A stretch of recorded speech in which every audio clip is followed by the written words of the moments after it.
Hi and welcome to a deck tech video about Jodah, and I call this deck Staxy Stompy Jodah, and you're gonna see why pretty soon. So first up, let's talk about stacks. Here we have Kataki, War's Wage, a really good hatebear example, a low CMC cost, a low power and toughness, a 2-1, with a good ability that forces each opponent to pay 1 mana for each artifact they control or sacrifice that artifact. Now here we have the Stompy pod, Iona. So this is also a hatebear. It has an ability, when Iona comes into play, name a color, and your opponents can't cast spells of the chosen color. And it's a 7/7 flyer. This is a potential win con, because you can attack your opponents and kill them slowly. However, here's the problem. 2 mana compared to 9 mana. This is impossible to play. But here comes the trick, and why Jodah is the boss. So instead of paying 9 mana, we will be paying 5 mana. Now this deck has a lot of variations to it, because we're not trying to win with a specific combo. We're trying to win with beatdown and playing with what we get. So the stacks cards, the hate bears, the big stompy creature cards we get are the ones we're gonna try to win with.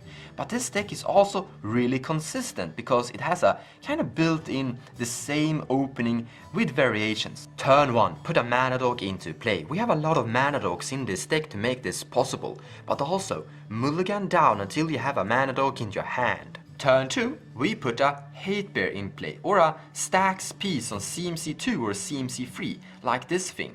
If you put a stacks piece on CMC 2 into play, you can put an additional mana dog into play if you have extra in your hand. We're gonna need a lot of hatebears and stacks pieces on CMC 3 as well, because we can't just rely on stompy creature cards and Jodah. We're gonna need the basic stuff that every stacks deck plays. On turn 3, we put Jodah the boss into play, because we did mana ramp to turn 1, so we have 4 mana on turn 3. And then on turn 4, we put a big Staxy Stompy creature card into play that is gonna have a big impact in the game. But this deck also have a possible infinite combo, so on turn 4, instead of putting a big Staxy Stompy hatebear into play, you put into play Omniscience. You may cast spells from your hand without paying the mana cost. So from out now, we don't really need our Jodah anymore. He has done his job by putting Omniscience in play. Then cast Rasaket. Begin with sacrificing Jodah to search our library for anything that we're not gonna be casting for free. So let's cast this thing to draw our hand up to 7. So now we can cast more stuff. But if we don't draw what we need, we can sacrifice this thing to search our library for another card and cast this thing that will draw cards equal to the amount of creature cards in play. Then sacrifice one of your mana dogs to find another thing. Let's cast this thing. Tide Sprout Tyrant. Whenever you cast a spell, you may return target permanent to its owner's hand. So cast a spell that you have in your hand, because we have been drawing a lot of cards. Target this thing, return the merfolk to her hand, and cast it to draw more cards. And if you draw only lands, then you're really unlucky, but that's never going to happen. That risk is so low that I can consistently say that that's probably not going to happen. Then what we do is that we cast a spell, return this to our hand, and keep drawing more cards. And then what we do is that we start casting our spells and bouncing our opponent's lands and every other permanent they have to their hand, so they have nothing in play. After that, search your library once more with Rasaket and find this thing. Cast it from your hand. This will come into play with a divinity counter. What you do now is that you remove this divinity counter to force each opponent to discard all their cards in their hand.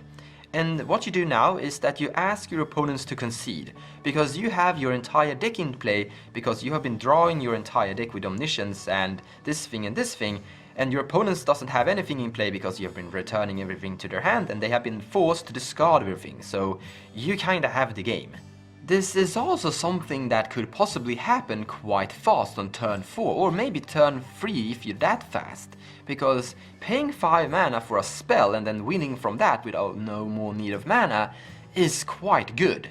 Also, if you draw Rasaket and don't have Omniscience in your hand, you could basically just pass the turn, and if Rasaket survives before your turn begins, sacrifice a creature like a mana dog or something to find Omniscience to your hand. So Rasaket is both part of the combo, but can also help out assemble the combo. And we can cast him for 5 mana instead of 8 mana. So this deck's power level isn't really at the top, it's something in the middle. The problem is that we're not really locking our opponents out of the game that consistently, and our win con is a bit slow. And usually really fast combo decks have the ability to deal with big stacks of creature cards like Iona and Void Vinoa. Even if you have Iona and maybe a Void Vinoa in play, your opponents will still be able to deal with it by simply casting a Cyclonic Rift, or maybe a Toxic Deluge, depending on what color you choose with Iona. I still want to say that you should definitely play Force of Will and Mana Drain in this deck, because Mana Drain will be able to help you cast Iona if you don't have your commander Jodah in play. We're definitely also playing Pact of Negation and Mental Misstep. Cards like these will make sure that you're not losing the game, and then you're winning the game slowly with your Stompy creature cards. But in the end, this deck isn't performing tremendously good against really fast combo decks. But there's one thing this deck is performing really good against, and that's other Staxy and control decks. Because if the game goes long and you're putting lands into play all the time, drawing a lot of cards with various effects, then you're gonna be able to put this thing into play for 9 mana eventually when you have too much mana and no one is doing anything. And that's the power. And the reason I actually started to build this deck is because there is a chance of a meta change. Or actually, in my playgroup, the meta change have started to happen. People have been playing more and more control decks and more stacks decks and are trying to make the game longer. Instead of trying to win faster, they are trying to prevent the combo decks from winning faster and then winning a little bit slower and eventually. And that's where this deck is triumphing.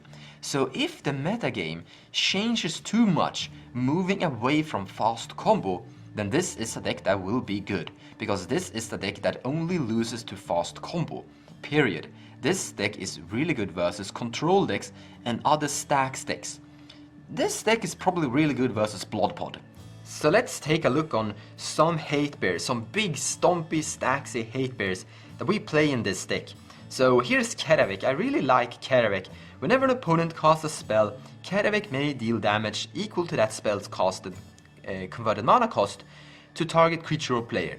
And you can do some political stuff with this. If an opponent is trying to win the game with Laboratory Maniac, another opponent may cast a random spell on instant speed that doesn't do anything, but will give you a trigger to deal damage to that Laboratory Maniac. Here's a board wipe, Rurik Tar, Shouldered. I really like this thing. Let's say on turn 4 you cast this from your hand with Jodah, then remove the divinity counter and each opponent discards all their hands. And that is going to be a big impact in the game. You have a big chance of winning if this thing resolves. Hatebare Tyrant, and this will also draw cards, that is quite good, but also give you a lot of counter spells. Or not really counter spells, but cards that you can use for counter spells. And I want to remember you that we don't play a tremendous amount of big stompy creature cards. We play a bunch, okay, we play a big bunch, but we also play a lot of CMC 1, CMC 2 and CMC 3 cards in this deck to give this creature card a lot of counter spell possibilities. Then of course Omniscience, the Rasaket. I also kinda like this thing. It's an enchantment that will counterspell 3 cards from your opponents, and that's kinda cool value. Here is also a really cool card. The first non-creature spell played each turn is counterspelled. Here's another. This is also an alternative cost, the same as Jodah, and you don't need Jodah in play to play these 2 bringers. This is also, by the way, the only 2 bringers that I play. There are 3 more, 1 for each color, but I don't really like the other 3. And we also have Overwhelming Splendor, which you can put on 1 player. Then we have Consecrated Sphinx. It's cool to be able to play Consecrated Sphinx in cEDH. And then we have Expropriate, which I think is also a really high impact card.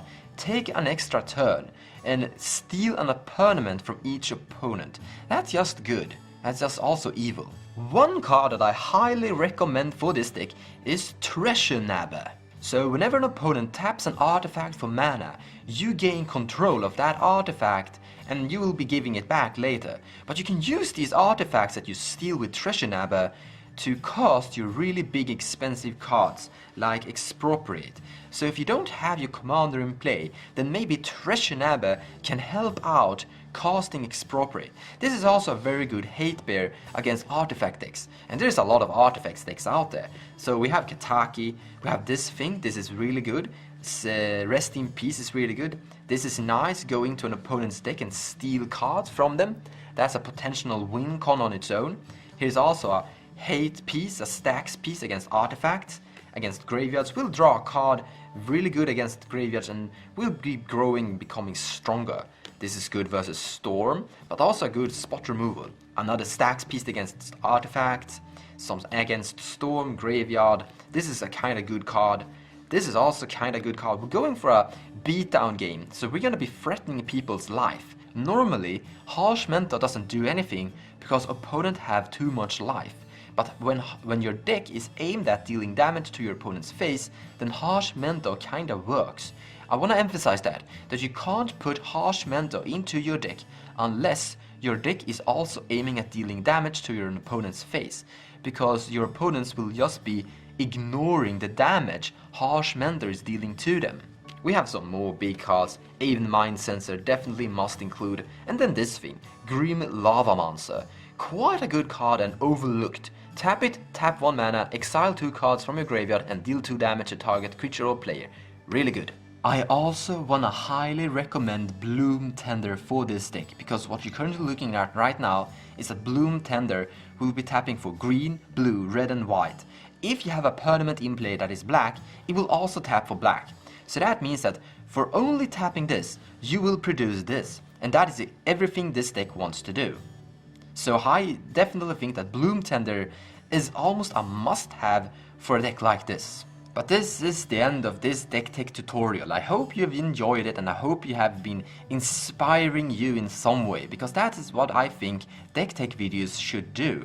And I also think that that's what net decking should try to achieve, inspiring people to think of new ideas. Maybe not build the exact same thing that I've been showcasing, but drawing ideas from it and coming up with something of your own. Because what you should actually do is try to adapt towards your own playgroup and try to adapt in figuring out what's going to defeat your own friends.